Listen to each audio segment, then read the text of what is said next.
Welcome to my spicy hut. ఇప్పుడు మనం వంకాయ పచ్చిపులుసు ఎలా చేయాలో చూద్దాం. ఈ వంకాయ పచ్చిపులుసుకి మనకి మెయిన్గా కావలసినవి వంకాయలు, పచ్చిమిర్చి, చింతపండు, ఒక 3 వెల్లుల్లి గర్భాలు, కొద్దిగా కొత్తిమీర, ఒక చిన్న అల్లం ముక్క. ఈ వంకాయల్ని మనం కాల్చుకోవాలి. మన దగ్గర ఇప్పుడు అందరి దగ్గర స్టవ్లు ఉన్నాయి కాబట్టి పొయ్యిలో కాల్చుకోవడం కుదరదు కాబట్టి మనం స్టవ్ మీదే కాల్చుకోవచ్చు.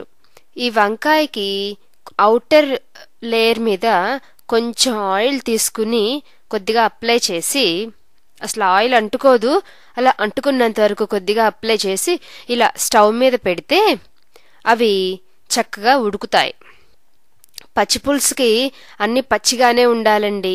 మనం ఏమి ఇక్కడ కుక్కర్లలో అలా ఏం పెట్టకూడదు పచ్చిపులుసుకి. ఇలా వంకాయని స్టవ్ మీద పెట్టాలి. నాకు స్టవ్ పెట్టడానికి వీలుగా ఉంది. అలా లేకుండా డైరెక్ట్ ఫ్లేమ్ వచ్చినా పర్వాలేదు. కొంతమంది ఏదైనా సన్నటి దానికి గుచ్చి కాలుస్తారు, అలా అయినా చేయొచ్చు. లేకపోతే ఖాళీ మూకుడు పెట్టేసి మూకుడు వేడెక్కాక ఈ వంకాయలను పెట్టి కొంచెం నూనె అది ఏమి వేయకుండా జస్ట్ ఖాళీ మూకుడు పెట్టి అది వేడెక్కినప్పుడు వంకాయలను పెట్టి కొంచెం తిప్పుతా ఉంటే అవి ఉడుకుతాయి అన్నమాట. లోపల ఇలా బాగా ఉడకాలి. ఇలా పెట్టిన వంకాయల్ని కొద్దిసేపటికి ఇలా తిప్పుతూ ఉంటే, ఆ తొడిం మనం తీయలేదు కాబట్టి తొడిం పట్టుకుని తిప్పుతూ ఉంటే అవి చుట్టూ రౌండ్గా ఈవెన్గా కాలుతాయి. ఒక చోట ఉడికి ఒక చోట ఉడకకుండా ఉండకుండా నీట్గా చుట్టూ కాలుతాయి. అలాగే మన దగ్గర ఉన్న పచ్చిమిర్చి, వెల్లుల్లిపాయ కూడా ఇలాగే కాల్చుకోవాలి. సో మనం వంకాయలు పెట్టేసినప్పుడే స్టవ్ మీద పెట్టినప్పుడే ఇలా వెల్లుల్లిపాయ అది అన్ని పెట్టేయచ్చు. వంకాయ మనం పొడుకోపెట్టినప్పుడు దాని కింద కాలకపోవచ్చు. అలాంటప్పుడు ఎక్కడ కాలలేదో అక్కడ మన కలర్ తెలుస్తూనే ఉంటుంది. వంకాయ కలర్ సేమ్ ఉంటుంది కాలం దగ్గర, కాలిన దగ్గర అయితే వంకాయ కలర్ చేంజ్ అవుతుంది. అలా చూసుకుంటూ కాలం దగ్గర వంకాయ తిప్పుకుంటూ చుట్టూ కాల్చుకోవాలి. మీరు వంకాయ తిప్పేప్పుడు చేయి కాల్చుకోకుండా జాగ్రత్తగా తొడెం పట్టుకుని తిప్పండి.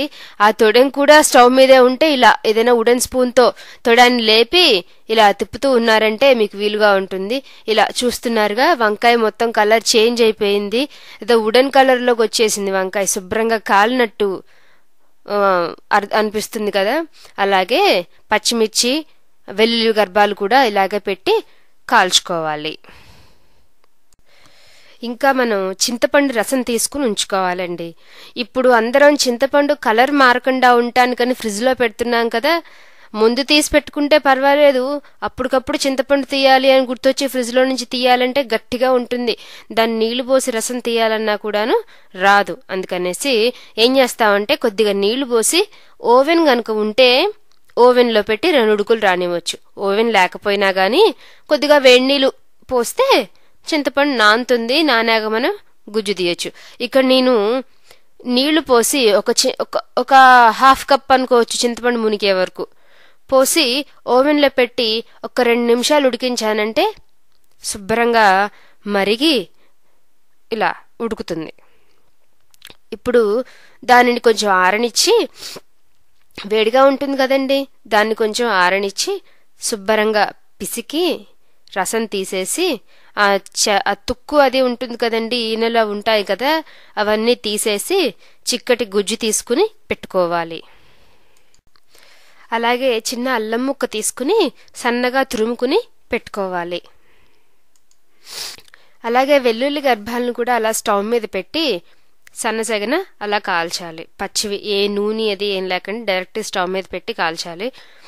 ఇలా లోపలంతా చక్కగా ఉడికి ఉంటుంది. కొద్దిగా కాలిన తర్వాత లోపలంతా చక్కగా ఉడికి తొక్క ఆటోమేటిక్గా ఊడిపోతుంది. ఇలా ఉంటాయి. చూస్తున్నారు కదా, ఇక్కడ వంకాయలు కాల్చున్నాయి. అలాగే చిన్న అల్లం తురుము, కొత్తిమీర, ఉల్లిపాయలు కూడా ఇలా సన్నగా తరిగి పెట్టుకున్నాను. అక్కడే కాల్చిన పచ్చిమిర్చి కూడా మీకు కనిపిస్తున్నాయి కదా. సో మనకి పచ్చిపులుసుకి తయారు చేయడానికి కావలసినవన్నీ రెడీ అయిపోయినట్లే. మనం కాల్చిన వంకాయల్ని నీట్గా ఒలుచుకోవాలి.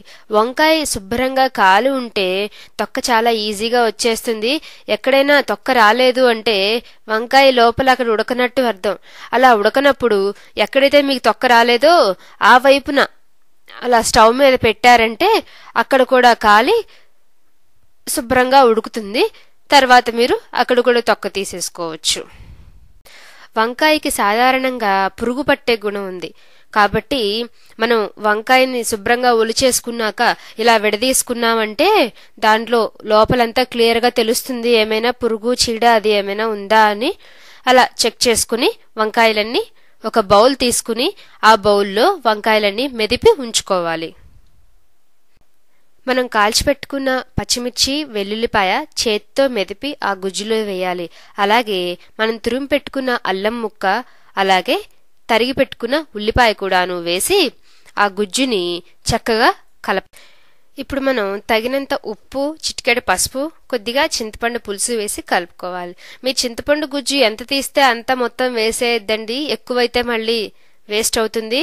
అందుకనేసి కొద్దిగా వేసుకుని మొత్తం కలిపి చూసి టేస్ట్ చూసినప్పుడు మీకు ఏది తక్కువ అనిపిస్తే అది యాడ్ చేసుకోండి. ఉప్పు తక్కువ అంటే కొద్దిగా ఉప్పు, అలాగే పులుపు తక్కువ అంటే కొద్దిగా చింతపండు పులుసు, ఘాటు తక్కువ ఉంటే ఒక రెండు పచ్చిమిర్చి కాల్చి కలుపుకోండి. ఇలా చూసుకోండి కానీ ఒకేసారి మీరు ఏది ఎక్కువ వేయొద్దు.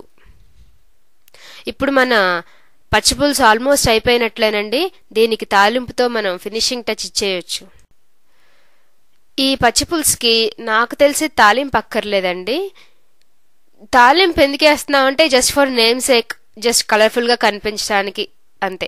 దీనికి ప్యాన్ హీట్ ఎక్కాక ఒక 1/2 టీ స్పూన్ ఆయిల్ సరిపోతుంది. దాంట్లో ఒక 2 ఎండుమిర్చి, చిటికెడు ఆవాలు, చిటికెడు జీలకర్ర వేసి ఏగాక తాలింపు అయిపోయింది అనుకున్నప్పుడు కొద్దిగా ఇంగు పొడి జల్లా ఉంటే మంచి సువాసన వస్తుంది.